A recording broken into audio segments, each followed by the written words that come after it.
Doing Sports Talk worldwide with some news from the Formula One. So y'all check this out.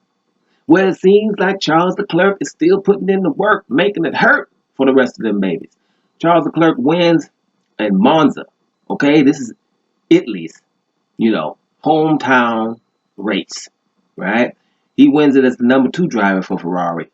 And in spectacular fashion because he had Lewis Hamilton down his neck the whole race. Okay, he started from pole position, which was a controversial pole position they had. Some things happened in that pole in that qualifying, the third qualifying. Somebody's, the car was they had a defect on the car. Something went down, and so they had a red flag, I think it was, and so they didn't get back on the track till about 4 minutes to go to qualify, and they were lollygagging and taking their time, and only one car was able to finish his last lap, and I think it was a McLaren was able to finish, and everybody else was just kind of waiting for everybody to be driving behind each other, and they didn't get across the line in time to do their last lap, that final lap where you really getting busy. They didn't get the opportunity to. Now, rumor has it there was some internal things going on at Ferrari because you know Leclerc, he was already on pole, so he wasn't in a rush to hurry up, right? So they should have drove around him, but they didn't. So there was a little controversy in the pole position. But to be able to drive from pole position, hold off Lewis Hamilton the whole race, then after a while, when Lewis Hamilton's tires were bad, then Bottas was right there down his neck. They both made mistakes trying to chase Leclerc, and Leclerc only made one little small mistake, stayed up in front, made sure Lewis you wasn't getting around, bumped him off one time, but it was still within the realms of what's legal. So a perfect race for to be in Italy and to win the Monza, which they ain't won in for about 10 years.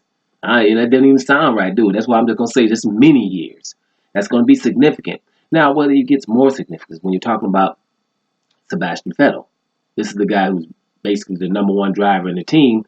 We know that four-time, winner, world champion, right? So, but he's been doing, he had a bad race. I'm talking about, he started at fourth. He was doing fine. He got overtook by Hülkenberg for a second. Then he got that back because the Ferraris on the straights are ridiculous right about now. So, they're so fast you couldn't catch them on the straights.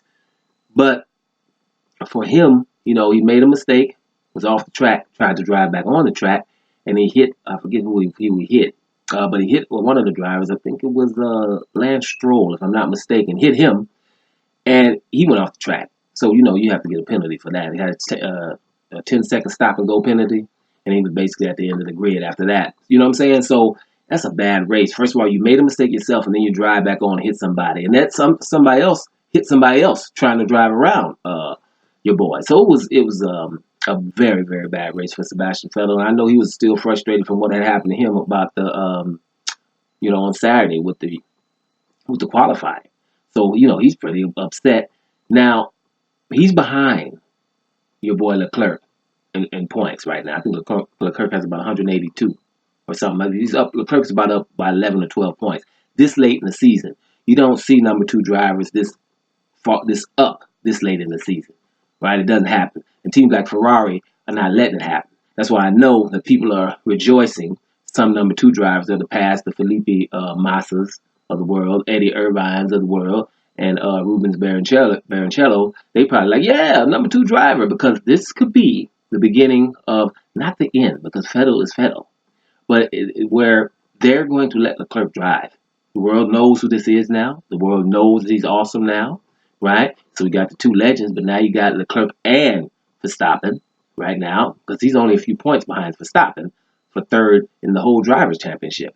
So he's there now, and I think there's no reason for the rest of the season for Ferrari to just not let these guys go at each other. They're probably not going to win the construction title.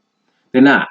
But Mercedes is too far ahead for that, probably, right? Barring just a debacle. So therefore, they can just simply let the Ferraris drive, let Leclerc do what he has to do, get as far as he can, probably beat Vettel this year, so that will give him confidence going forward. Vettel, on the other hand, is going to have to remind him, listen, I done made a couple of mistakes. For about the last year and a half, Vettel has made some mistakes, right? Trying to keep up with Lewis and stuff, and that that was the pressure. Now the pressure's coming from within his team for the first time. They're not going to be letting him go around Leclerc if they don't have to anymore. So that's going to be an issue, something to look at going forward. And you guys know we like the number 2 drivers because sometimes they just don't have an opportunity. So when we have something like this, let's enjoy it because Mercedes doesn't do it all the time. Even though Lewis Hamilton's definitely number 1 driver, Bottas can win, and your boy, get his name right now, my man, I'm definitely like, he could win before he left. Nico Rosberg, he was allowed to win, right? That's how Mercedes rolls. So that's how it should be. But Ferrari doesn't really play by those kind of rules. But right now, hey, it's going to be on for the rest of the season. So let's enjoy. Congratulations. That's 2 races in a row that LeClerc has won, 2 pole positions in a row. He is on a roll, and LeClerc is making it hurt for the rest of y'all. Doing Sports Talk worldwide, and I'm about to hear y'all.